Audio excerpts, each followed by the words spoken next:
ابن ماجہ مشکا کے اندر اللہ کے نبی صلی اللہ علیہ وسلم ارشاد فرماتے ہیں العلماء ورثۃ الانبیاء، کہ جو علماء ہوتے ہیں، جو عالم ہوتے ہیں، جو مفتی ہوتے ہیں، جو امام ہوتے ہیں، یہ انبیاء کرام کے وارث و جانشین ہوتے ہیں۔ کون ہوتے ہیں؟ وارث بھی ہوتے ہیں، جانشین بھی ہوتے ہیں۔ کیونکہ اگر ترمذی کی آپ روایت دیکھیں گے تو اس سے تو صاف طور پر واضح ہو جاتا ہے کہ انبیاء کرام مال و دولت چھوڑ کر نہیں جاتے۔ ترکہ جو چھوڑ کے جاتے ہیں، ترکہ کے طور پر تو مال دولت سونا چاندی نہیں چھوڑ کے جاتے، وہ اگر چھوڑ کے جاتے ہیں علم چھوڑ کے جاتے ہیں، علم۔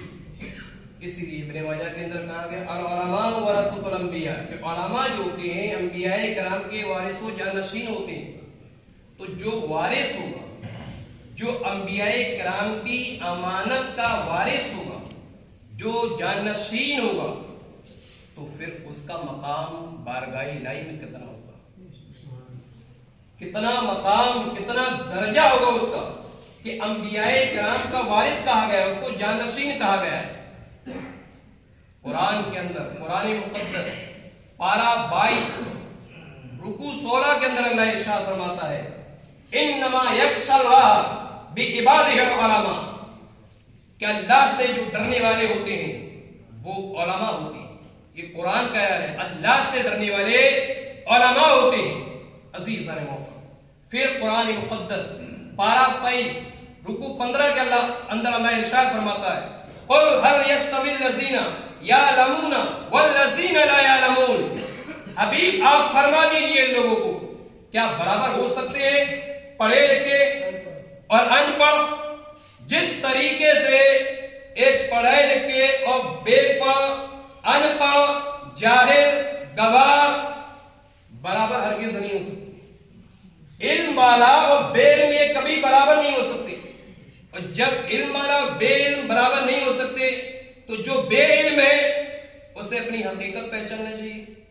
جو بے علم ہے، جو علم سے ناشنا ہے، جو علم سے دور ہے، جو جہالت کی دریا میں ڈوبا ہوا ہے، تو اسے چاہیے کہ جب علماء کی بارگاہ پہنچے تو پہلے ادب کا خیال لے آئے، بے ادبی نہ ہونے پائے، بلند آواز نہ ہونے پائے، علماء کی گستاخی نہ ہونے پائے، علماء کی برائی نہ ہونے پائے، ان کی توہین نہ ہونے پائے، کیونکہ ان کی توہین، ان کی برائی، ان کی گستاخی، ان سے بغض، ان سے حسد، ان سے نفرت، ان سے پاپ، ان سے کپٹ، یہ دنیا اور آخرت دونوں کے دونوں خراب ہو جائے گی۔ ایمان تک خطرے میں پڑ جائے گا، ایمان تک خطرے میں پڑ جائے گا۔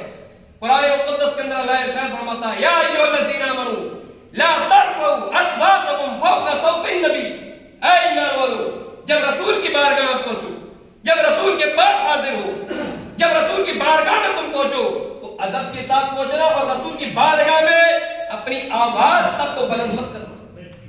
اگر تم نے نبی کی بارگاہ میں اگر اپنی آواز کو بلند کر دیا تو تمہارا ایمان خطرے میں پڑ جائے گا۔ چند لوگ صرف نبی پاک صلی اللہ علیہ وسلم کی آواز سے بلند آواز کر دی، تھوڑی سی بلند کر دی، تو اللہ نے قرآن میں ارشاد فرما دیا اے ایمان والو تمہاری آواز نبی کی آواز پہ بلند ہو نہیں نہ پائے، اگر بلند ہوگی تو یہاں بھی ایمان خطرے میں پڑ جائے گا۔ تو کتنے صاف طور پر قرآن میں یہ کہہ دیا گیا کہ جب انبیاء کی بارگاہ پہنچو، جب نبی کی بارگاہ پہنچو تو ادب سے پہنچنا، بے ادبی نہ ہونے پائے، وہ گستاخی تو دور کی بات، بلند اور کچھ تو دور کی بات، آواز بلند تک کے لیے منع کر دیا گیا۔ تو جس نبی کے بارے میں قرآن نے یہ کہا ہے کہ اس نبی کی بارگاہ میں جب پہنچو تو آواز بلند مت کرو، اسی نبی کے یہ وارث اور جانشین ہوتے ہیں علماء، اسی نبی کے وارث اور جانشین ہوتے ہیں امام، یہ علماء، یہ مولانا، یہ حافظ اسی نبی کے جانشین ہوتے ہیں۔ فقہاء کرام کی روایت دیکھیں، اس آیت کریمہ کی تفسیر دیکھیں کہ اے لوگوں جب تم بھی علماء کی بارگاہ پہنچے، یہ بھی جانشین ہے، یہ بھی نائب رسول ہے، نائب رسول، رسول کے نائب ہے، جب ان کی بارگاہ یہ پہنچنا تو ادب کا خیال لینا۔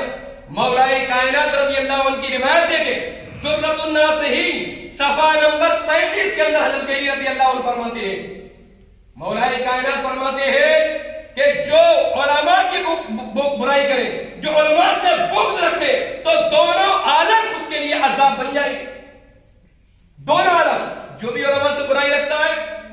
برائی کرتا ہے, جو گستاخی کرتا ہے, جو سب کے سامنے توہین کرتا ہے. حضرت علی کا قول ہے درۃ الناصر کی میری زبان سے چل رہی ہے لیکن لفظ مولا کائنات کے کہ اگر ان سے بغض رکھا تو دنیا اور آخرت دونوں تباہ ہو جائیں گے. اب کسے تباہ کرنا ہے وہ تباہ کرے اور کسے بچانا ہے وہ بھی بچائے. ان کا مقام عام نہیں علماء کا. علماء کا مقام دیکھنا ہے تو پھر ترمذی کا مطالعہ کرنا پڑے گا.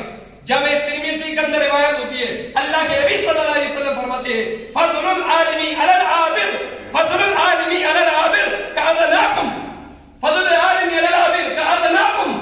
رسول پاک صلی اللہ علیہ وسلم فرماتے ہیں کہ عالم کی فضیلت عابد پر اسی طریقے سے جیسے میری فضیلت تمہارے ادنا آدمی پر ہے. تو ایک طرف رسول پاک ہو, ایک طرف ادنا آدمی ہو, تو ادنا آدمی کی کیا حقیقت ہے رسول اللہ صلی اللہ علیہ وسلم کی بارگاہ میں؟ کیا دونوں سے ملاوٹ ہے؟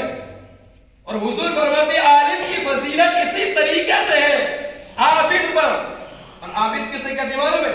عابد عام انسان نہیں جو جہالت کی دنیا میں اس طور پر نہ ڈوبا ہو کہ جو نماز پڑھنے بھی نہ آتا ہو.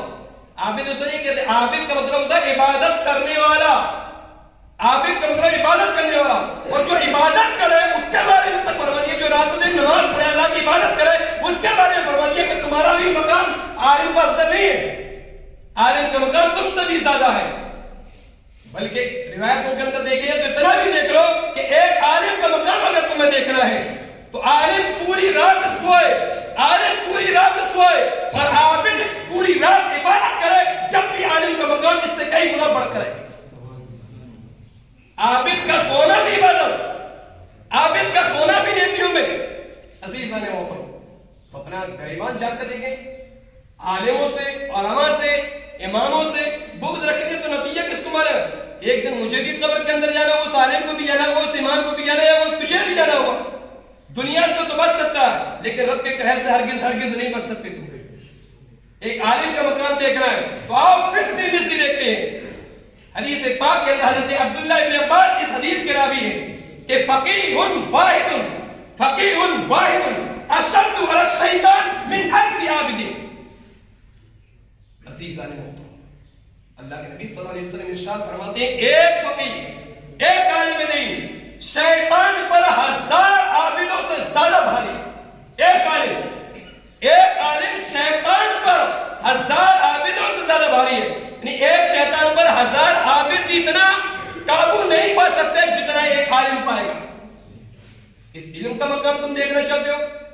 جس علم کی نہر میں امام بوتل لگاتے ہو, جس علم کے سمندر میں بوتل لگاتے ہو, ان کا مقام, ان کا رتبہ جاننا ہے تو پھر دارمی کی روایت دیکھیں گے. ابن عباس رضی اللہ تعالی عنہ قال تدارس العلم ساعة من الليل خیر من احیائها, رواه دارمی.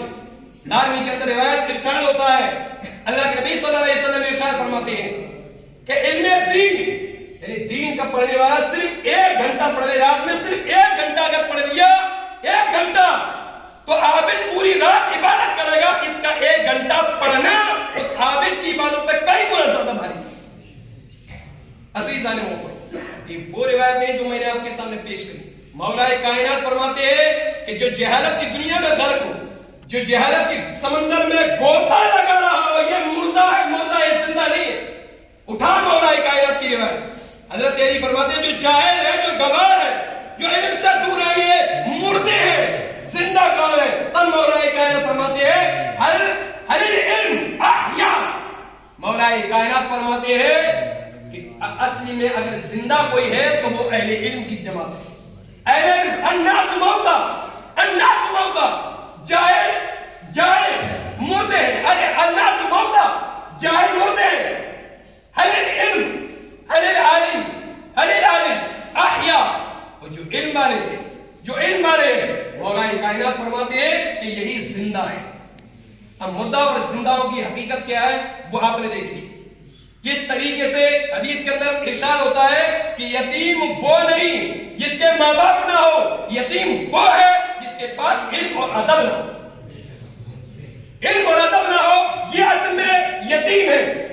اسی طریقے سے جو موت مردہ ہے, حقیقت وہ لوگ مردہ ہے جو علم کی دنیا سے بہت دور ہے. عزیزان محترم, ان روایتوں سے میرے کہنے کا مطلب آپ نے صاف طور پر سب نے سمجھ لیا. اپنے اماموں کی, اپنے علماء کی, اپنے بڑوں کی عزت کریں, ان کا ادب کریں اور بے ادبی کریں گے تو انجام بھی دیکھ لیا. ایک روایت صرف امام شافعی کی دیکھ لیں پھر ہم اپنی تفصیل ختم کر رہا ہوں. امام شافعی فرماتے ہیں کہ جو علماء سے بغض رکھتے ہیں, جو علماء سے نفرت کرتے ہیں, جب وہ مریں گے, جب وہ دنیا سے جائے گا تو حالت ایمان میں نہیں بلکہ حالت کفر میں جائے گا. امام شافعی کا جملہ ہے. اسلم بھائی علماء جو بھی برائی کرے امام شافعی فرماتے ہیں حالت ایمان میں جائے گا ہی نہیں بلکہ جب بھی مرے گا حالت کفر میں مرے گا. اور ایک اور دیکھ لیں امامی کا, وہ یہ کہتے ہیں کہ جب بھی جو بھی علماء کا برائی کرنے والا ہوگا, جو اپنے اماموں جو اپنے علماء کی برائی کرے گا, تو یہ سمجھ لیے جب بھی مرے گا, جب قبر کے اندر اس کو رکھا جائے گا تو اس کا چہرہ قبلے سے پھیر دیا جائے گا. تو آپ چاہتے ہو کہ اللہ کے عذاب کا شکار ہو, آپ چاہتے ہو کہ قہر کا سامنا کرنا پڑے. ان تمام روایتوں سے چند روایتیں جو میں نے آپ کے سامنے پیش کی, اللہ کی فضل سے اور بھی بتا سکتا ہوں, سمے ہو گیا.